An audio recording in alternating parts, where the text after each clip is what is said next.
दोस्तों कहते हैं कि खूबसूरत से एक पल का किस्सा बन जाता है। खूबसूरत से एक पल का किस्सा बन जाता है, जाने कब कौन ज़िंदगी का हिस्सा बन जाता है। कुछ ख़ास लोग मिलते हैं ज़िंदगी में, कुछ ख़ास लोग मिलते हैं ज़िंदगी में, जिनसे कभी ना बिछड़ने वाला रिश्ता बन जाता है। आदर, अभिनंदन, आभार, नमस्कार, जोहार, आदाब, सत श्री अकाल, अस्सलाम वालेकुम, hello and very good afternoon to all of you. सबसे पहले आप सभी का इस न्यूज़ 11 भारत के कोचिंग टाइम में हार्टी वेलकम, सुस्वागतम। दोस्तों मैं शुक्रिया अदा करना चाहूँगा, आभार व्यक्त करना चाहूँगा न्यूज़ 11 भारत और उसके सारे टीम मेंबर का, जिनकी कड़ी मेहनत के फलस्वरूप आप और हम इस कार्यक्रम में जुड़ पाए। मैं सैफ आमिर, मैक्स फाउंडेशन कांटोली रांची के केमिस्ट्री का टीचर। मैं केमिस्ट्री में क्लास 9th, 10th, L1, 12 और कंपटीशन लेवल का मैं पढ़ाई कराता हूं बच्चों को।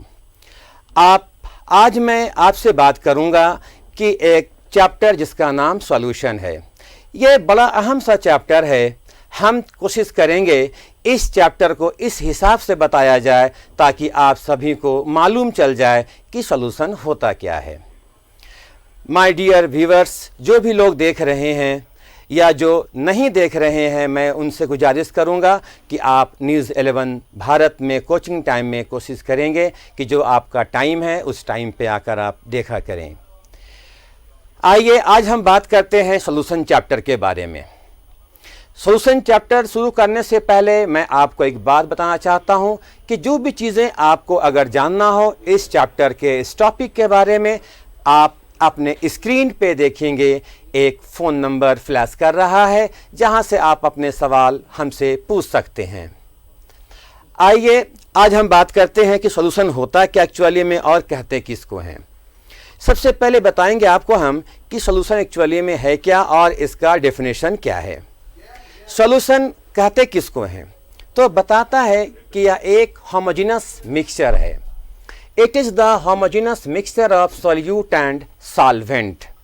सबसे बड़ी बात एक ये आ रही है कि सॉल्यूट और सॉल्वेंट जो दोनों मिल के बनाता है सॉल्यूशन, आखिर ये सॉल्यूट कहते किसको हैं और सॉल्वेंट किसको कहते हैं। आज मैं आप लोगों को दिखाने जा रहा हूँ।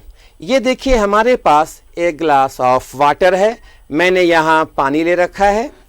इस वाटर को हम लोग सॉल्वेंट बोलते हैं। आइए और मैं बतलाता हूँ। ये हमारे पास शुगर है जिसे हम चीनी बोलते हैं अपनी भाषा में। देखिए ये मैंने शुगर ले रखा है और हम इस सॉल्वेंट में डाल देते हैं। एक बात मैं आपसे ये पूछना चाहता हूँ जी एक स्टूडेंट्स, एक सबसे बड़ी बात यह है कि अभी अभी एक हमारे बीच एक बहुत बड़ी खबर आ रही है। मैं आइए एक बार आज आपका फिर से स्वागत है कोचिंग टाइम में। तो माय डियर स्टूडेंट्स, हम डिस्कस कर रहे थे, ये हमारे पास एक सॉल्यूशन है जिसमें मैंने पानी लिया है और इसमें हमने शुगर को मिला दिया है। आप क्या देखते हैं कि शुगर जो है इस वाटर में पूरा डिज़ोल्व हो गया है। ये एक हमारा तैयार हो गया है सॉल्यूशन। मैं आपसे एक बात पूछना चाहता हूँ कि आप मुझे बताएंगे ये कि इस वाटर में शुगर डिज़ोल्व हुआ है या शुगर में वाटर डिज़ोल्व हुआ है। तो आपका जवाब है स्टूडेंट्स कि सर इस वाटर में शुगर डिज़ोल्व हुआ है। जो डिज़ोल्व होने वाला, जो चीज़ें घुलता है, जो घुलने वाले को हम कहते हैं सॉल्यूट और जो घुलाता है उसको हम लोग कहते हैं सॉल्वेंट। आइए एक बड़ा अहम सवाल है आपके पास। जैसे मैं एग्जांपल लेता हूं, ये हमारे पास वाटर है स्टूडेंट्स, ये वाटर है, मैंने वाटर ले रखा है और ये हमारे पास एक सॉल्यूशन है। आप इसे अल्कोहल मान लीजिए। अल्कोहल है नहीं, रियल में ये एपी है, मैं अल्कोहल मान लेता हूं। इस अल्कोहल को हम लोग मिला दिए हैं वाटर में। अब एक बात मुझे आप बताएंगे, ये दोनों लिक्विड है। आप इसमें देखेंगे कि इसमें वाटर और अल्कोहल, मैंने दो लिक्विड को यहाँ पे मिला लिया है। तो वाटर और अल्कोहल में पहले मैंने वाटर लिया था और बाद में हमने अल्कोहल लिया है। तो आप ये बताएंगे कि इन दोनों में सॉल्यूट कौन और सॉल्वेंट कौन है। तो आपका कहीं जवाब ये ना आ जाए कि सर जो आप स्टार्टिंग में लिए थे, जो ज़्यादा अमाउंट में था वो सॉल्वेंट और जो कम अमाउंट में है वो सॉल्यूट। यह एक पुराना कंसेप्ट है। सॉल्यूट जो छोटा होते हैं, कम अमाउंट में होते हैं, और सॉल्वेंट जो ज़्यादा अमाउंट में होते हैं। यह एक कंसेप्ट जो आपने क्लास 9th और 8th के बुक में देखा होगा, आपने वहाँ पढ़ाई किया होगा। लेकिन आज हम यहाँ डिस्कस करने जा रहे हैं इन दो लिक्विडों के बारे में कि इसमें हम किसे सॉल्यूट और किसे सॉल्वेंट कहेंगे, जानना बहुत ज़रूरी है आप लोगों को, क्योंकि इसमें धोखा हो सकता है। एग्जाम्पल स्टूडेंट्स, मान लिया जाए कि हम सबसे पहले अल्कोहल लेते और बाद में वाटर डालते, तब आप कहते कि सर अल्कोहल को आपने पहले लिया है तो अल्कोहल सॉल्वेंट है, बाद में वाटर को मिक्स कर रहे हैं तो वाटर सॉल्यूट है। अगर हम पहले लेते वाटर और बाद में अल्कोहल लेते तो आप कहते कि सर आपने अल्कोहल को बाद में लिया है, अल्कोहल को थोड़ा लिया है, अल्कोहल सॉल्यूट और वाटर हमारा सॉल्वेंट है। लेकिन स्टूडेंट्स, इन दोनों को जानने के लिए हमें जानना पड़ेगा इसके बॉइलिंग पॉइंट के पास। आइए हम बात करते हैं बॉइलिंग पॉइंट का। एक कंसेप्ट है वेपर प्रेशर का, ये जानना बेहद ज़रूरी है। वेपर प्रेशर क्या है? याद रखना कि हमारे पास दो लिक्विड है, आप सामने देख रहे हो, वाटर और अल्कोहल। इन दोनों में जिस लिक्विड का वेपर प्रेशर ज़्यादा होगा उसे हम सॉल्वेंट कहेंगे, और जिसका वेपर प्रेशर कम होगा उसे हम सॉल्यूट कहेंगे। वेपर प्रेशर का क्या संबंध है बॉइलिंग पॉइंट से, ये हम बात करते हैं। पहले एक हमारे बीच जुड़ चुके हैं कॉलर, नदीम लोहरदगा से हैं। आइए नदीम, आपका सवाल क्या है? आप सवाल पूछ सकते हैं। सर हमें यह जानना था कि अल्कोहल सॉल्वेंट है कि सोलुबल रहेगा, उसमें रहेगा वाटर में? अच्छा जी, बिल्कुल नदीम, ठीक है। मैं बताता हूं अल्कोहल सॉल्वेंट है या सोल्यूट है, इसी के बारे में आज हम डिस्कस करने जा रहे हैं आपके साथ। आइए नदीम, अब यहां देखते हैं, ये हमारे पास वाटर है और ये हमारे पास अल्कोहल है। कौन किस में मिला ये बात हमें तय नहीं करता। यहाँ ध्यान देंगे, ये हमारे पास सॉल्यूशन है, इसमें वाटर है और इसमें अल्कोहल मैंने मिक्स कर दिया है। कौन पहले मिलाया है, कौन बाद में मिला है, इस बात पे कोई फिक्र नहीं करनी है। सबसे पहले आपको ये जानना है कि वाटर और अल्कोहल में वेपर प्रेशर किसका ज़्यादा है। याद रखेंगे, वेपर प्रेशर जिस लिक्विड का ज़्यादा रहेगा उसे हम सॉल्वेंट कहेंगे, और जिसका वेपर प्रेशर कम रहेगा उसे हम सॉल्यूट कहेंगे। और दूसरी बात, जनरली वाटर जो होता है ये यूनिवर्सल सॉल्वेंट कहलाता है। तो नदीम, शायद आप संतुष्ट होंगे हमारे आंसर से। और मैं बता दूं आपको फिर से एक बार कि अल्कोहल और वाटर का वेपर प्रेशर का संबंध मैंने बताया था कि बॉइलिंग पॉइंट से है। याद रखेंगे, जिस लिक्विड का बॉइलिंग पॉइंट ज़्यादा होता है उसका वेपर प्रेशर कम होता है, और जिसका बॉइलिंग पॉइंट कम होगा उसका वेपर प्रेशर ज़्यादा होगा। जैसे आप एग्जाम्पल में मान लेते हैं, अभी हमारे बीच एक सॉल्यूशन है। याद रखेंगे, मैंने बताया था अभी कि इस वाटर में क्या मैंने रखा है, इस वाटर में हमने शुगर को डिज़ोल्व कराया है, तो ये बन गया है सॉल्यूशन। सॉल्यूशन में चीनी और पानी का मिक्सचर है यहाँ अभी जो हमारे बीच मौजूद है।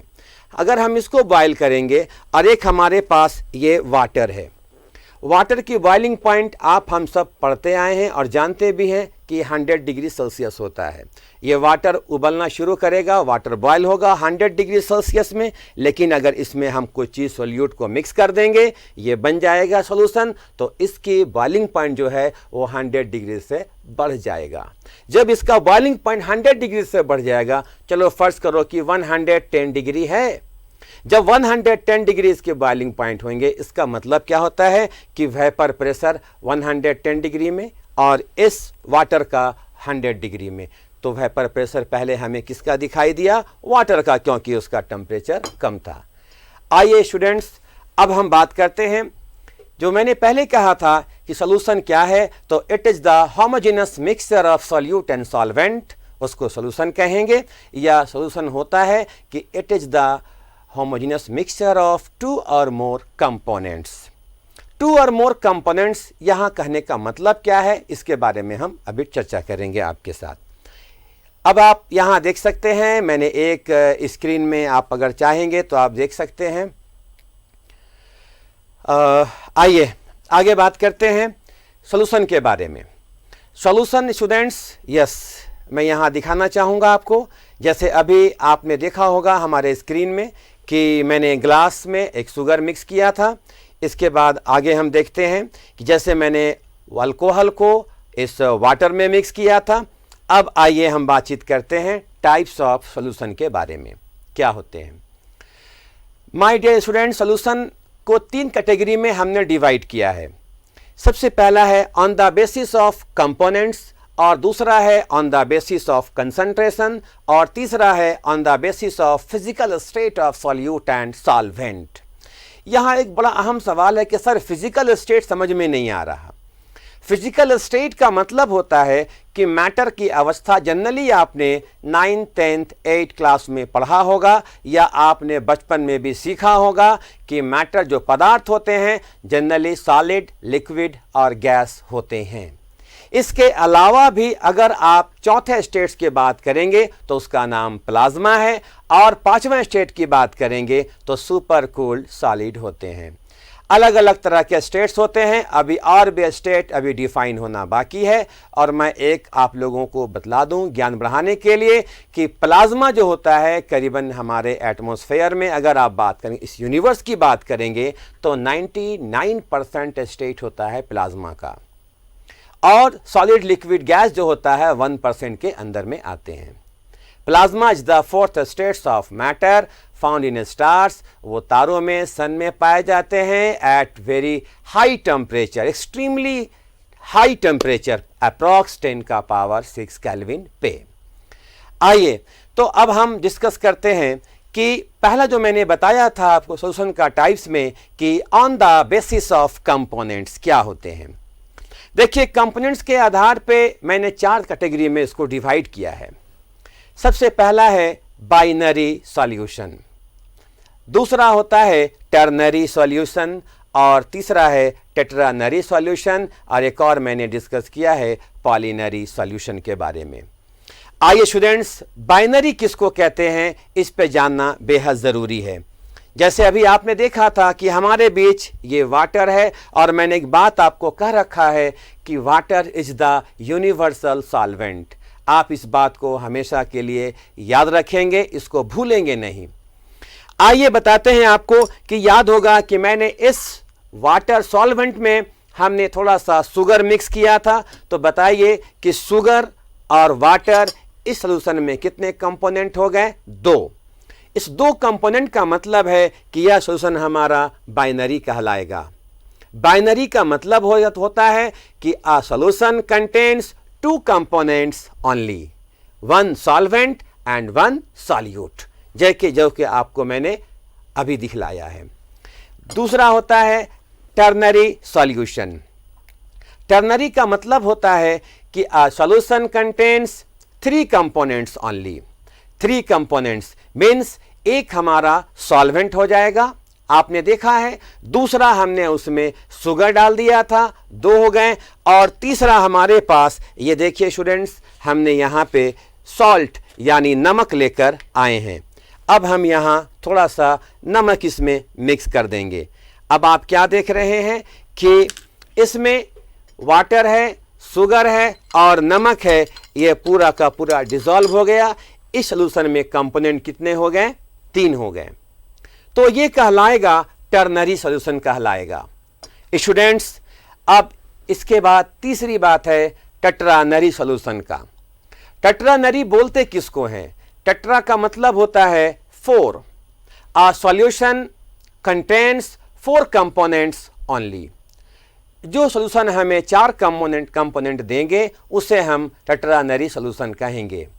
टेट्रानरी का मतलब यह है कि जैसे मैंने वाटर लिया, सॉल्वेंट हो गया, और 3 हम सॉल्यूट लेंगे। जैसे मान लीजिए हमने उसमें शुगर डाले हैं, सॉल्ट डाले हैं, और थोड़ा सा हमने पीपर या चलिए मान लीजिए गोलकी या जीरा को मैंने मिक्स करा दिया। तो इस तरीके से क्या है कि 4 कंपोनेंट अगर रहेंगे तो टेट्रानरी सॉल्यूशन कहलाएगा ये। इसके बाद एक आखिरी बड़ा अहम है पॉलीनरी सॉल्यूशन के बारे में। पॉलीनरी कहते किसको है? पॉली के मीन्स होता है मेनी, बहुत सारा। याद रखेंगे सॉल्यूशन कंटेन्स बताता है कि 1 सॉल्वेंट एंड मेनी या पॉली सॉल्यूट। जैसे आपने समंदर का नाम सुना होगा, सी का नाम सुना होगा। आप समुद्र में क्या देखते हैं कि वाटर में तरह तरह के चीज़ें, मान लीजिए ए उसमें डिजॉल्व है, बी है, सी है, डी है, ई है, एन तक ढेर सारे चीज़ें उसके अंदर में मिले रहेंगे, तो वो कहलाता है पॉलीनरी सॉल्यूशन। तो स्टूडेंट्स, कंपोनेंट्स के आधार पे मैंने बताया आपको कि 4 तरह के सॉल्यूशन होते हैं, बाइनरी, टर्नरी, टेट्रानरी और पॉलीनरी सॉल्यूशन। अब इसके बाद हम लोग बात करना चाहते हैं सेकेंड पार्ट में। सेकेंड पार्ट होता है on the basis of concentration. ये जानना बड़ा अहम है। कंसंट्रेशन के आधार पे सॉल्यूशन को हमने 3 कैटेगरी में डिवाइड किया है। आइए मैं आपको लाइव भी मैं दिखाऊंगा और मैं बताऊंगा चीज़ों को भी ये क्या होते हैं। जैसे स्टूडेंट, ये हमारे पास वाटर है, मैंने एक प्योर वाटर ले रखा है और वाटर में हम थोड़ा सा शुगर डाल देते हैं। तो ये थोड़ा सा मान लिया जाए कि 100 ml वाटर में अगर आप 5 ml शुगर डाल देंगे तो कहलाता है अनसैचुरेटेड। अगर 10 पूरा डिजॉल्व हो जाता है तो कहलाता है सैचुरेटेड। और अगर कैपेसिटी से ज़्यादा अगर आप शुगर को डाल देंगे तो वो कहलाएगा सुपर सैचुरेटेड सॉल्यूशन कहलाता है। तो स्टूडेंट्स, यहाँ पे क्या चीज़ें हैं, हमने देखा कि सॉल्यूशन जो होता है वो अनसैचुरेटेड, सैचुरेटेड और मैंने कहा सुपर सैचुरेटेड। जितना ज़रूरत है उससे अगर कम डालेंगे अनसैचुरेटेड, जितना ज़रूरत है पूरा डिज़ोल्व हो जाएगा सैचुरेटेड, जितना ज़रूरत है उससे एक्स्ट्रा रहेंगे तो कहलाएंगे सुपर सैचुरेटेड। एक मुझे बात याद आ गया कि जो मैंने आपको अभी ज्ञान दिया है, जो मैंने अभी आपको बच्चों बताया है, काश हर हिंदुस्तानी के दिल में जलती हुई लौ के पर लग जाए और उस लौ की परवाह से सारा आसमान रोशन हो जाए। इसी में एक शायर ने ठीक ही कहा है कि तूफ़ान में ताश का घर नहीं बनता और रोने से बिगड़ा मुकद्दर नहीं बनता। दुनिया को जीतने का हौसला रखो, एक हार से कोई फ़कीर और एक जीत से कोई सिकंदर नहीं बनता। तो माय व्यूअर्स, आपका शुक्रिया कि आप लोगों ने वक्त दिया और न्यूज़ 11 का भी शुक्रिया और इसके सारे टीम मेंबर का मैं शुक्रगुजार हूं जिन्होंने बड़ा कीमती वक्त निकाल करके आपको कुछ मुझे बताने का मौका दिया। और मैं चाहता हूं कि इस तरह से कोचिंग टाइम में सारे स्टूडेंट्स जो भी हैं अपना वो ज्वाइन कीजिए और चीज़ों को आप सीखते रहिए और आप जानिए कि कैसे कैसे हम लोग ज्ञान को बढ़ाएंगे।